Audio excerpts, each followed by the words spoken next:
this video, I build my first working jet in Create Aeronautics. Modeled after the Royal Air Force Gloucester Meteor, this aircraft can fly almost 200 meters per second, and it will completely destroy and lag out your game. Let's get started. Create mod has jet engines now, thanks to the Aero Engineering mod, and I guess the first step is to try and figure out how this works. Compressor is placed directly behind the fan, combustor sits in the middle, turbine behind the combustor, exhaust cone. Can surround the core and greatly increase thrust with engine casings. Okay, I think I understand this. Let's try to build one here. So there's this compressor thing, and the fan goes on the front. Then the combustor, the turbine, I think goes like that. And then the exhaust cone.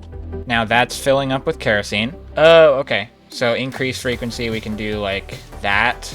And then decrease can be that. There we go, I got it working. So we have this set with the frequencies. It's consuming 0.5 millibucket per second of kerosene. So if I increase, you can see it starts to spin faster.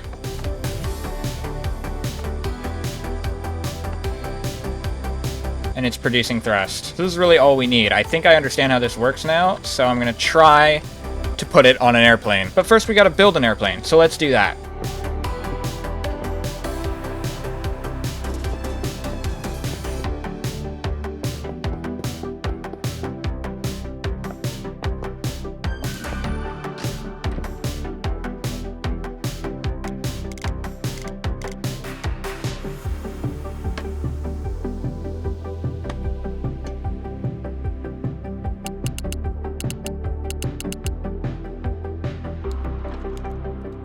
Alright, I'm attempting to build the Gloucester Meteor, and I've got all the control surfaces here working properly. Now we need to make the jet engines work. We're gonna get a pump and a pipe going into the combustor. Alright, now the only concern I have here is, will I be able to fuel this? Okay, so I can't just click on it. Alright, I think we might actually need to use fluid transmitters for this, because I need to have room to attach a hose connector to the fuel tank, and I can't really do that here, so we're gonna need a central fuel tank, which I'll put right here, I guess, in which case I need to also move this, which I'll do in a second, and then both sides will have another fluid transmitter. This is gonna be Meteor 1 fuel. We can get rid of this and put it here instead. That should work. Then we can put the hose connector here. All right, by shifting all of this forward by a block, I have now fit this into where it should work. So I've got this fluid hose connector, the pump goes into the fuel tank here, and then that gets pumped into this fluid transmitter, which transmits to both of the engines, and we have that also being powered. This is kind of awkward. I don't like this. Like, an alternative, I guess, would be this. Honestly, that might be better, actually. I think we'll just do that. All right, let's test this. If I connect this, we've got kerosene in here, 16,000 millibuckets. If I connect this to here, that's going in. We are getting kerosene in both engines. Perfect. I've spent so much brain energy engineering this friggin' thing. I really hope it flies. Engine 1 start. Engine 2 start. All right, engines are going. Let's throttle up. Oh, wow. Just one. I pressed the throttle one time and we're already flying. Okay, we're very back heavy as well. We're pitching up quite a lot.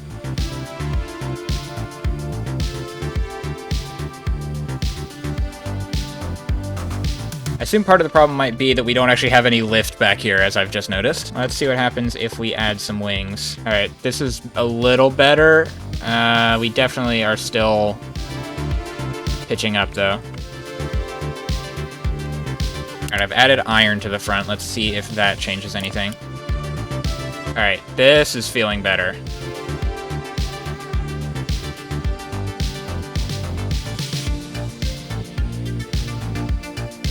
This is a lot more balanced. Obviously, everything's going to change once I add all of the decorative blocks as well. This is literally a skeleton of a plane right now. But it's flying pretty well.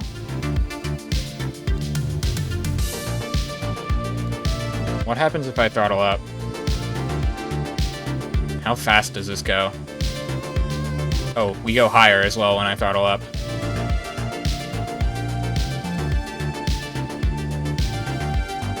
Oh, and the controls become more responsive at higher speed as well.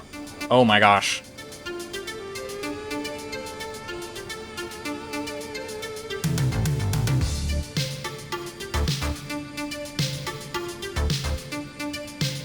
Something I'm learning is that control surfaces on jets do not need to be nearly as big just because of the speed. Everything is more responsive at higher speeds. Now it's time to see if I can get landing gear on this thing.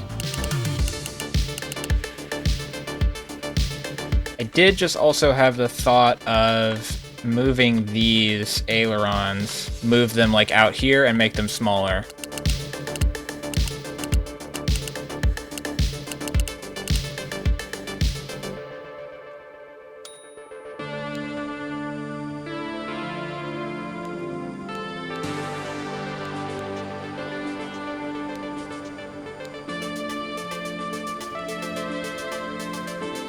Yeah, see, that's still very responsive, even with only 2 blocks of surface area.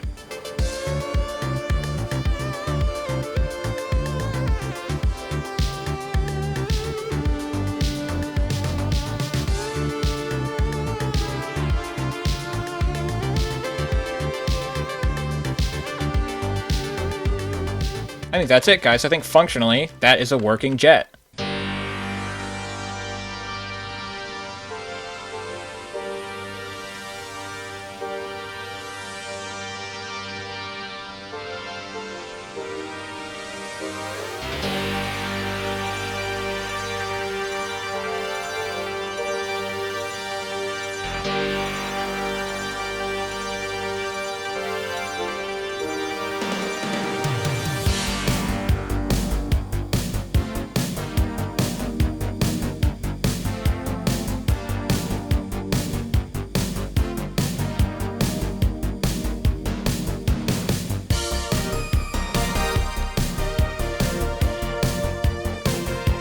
The maneuverability is actually not that great in terms of the elevators, it seems. Like, look, as I'm going up, press the elevators, it corrects, but it doesn't, like, fully want to go that direction. It sort of overcorrects back. 98 meters per second. Let's go faster. 110. 115. 120. It touched 120. We're hovering around 120. Let's increase power again. 125. 130. Can we hit 140? That's 140. 145.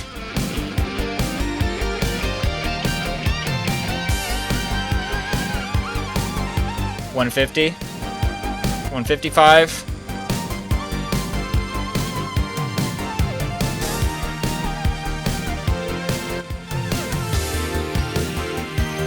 Oh, this is really hard to control now. We're outside the world. The world isn't loading fast enough for this.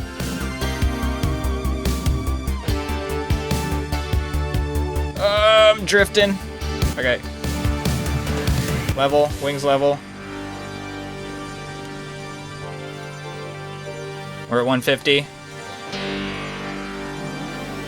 160. 170.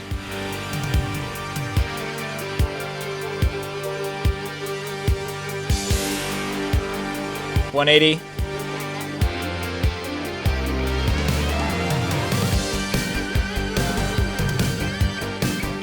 185. I think we might be at the max. I think 185 meters per second might be the top speed of the Meteor. Alright, gear down. I've dropped basically to idle. Oh, alright, we are bouncing a little. Whoo!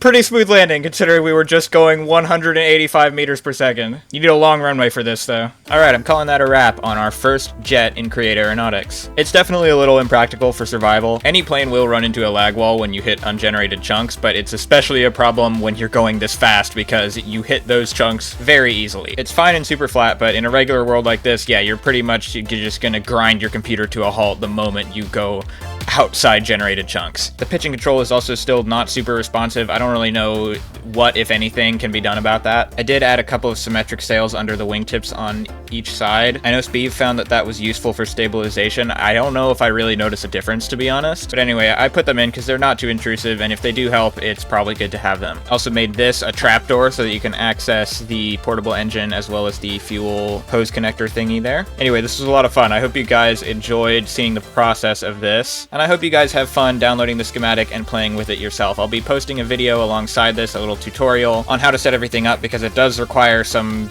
kind of specific finicky stuff to set this up. That'll be linked in the description along with the schematic and the mod pack as usual.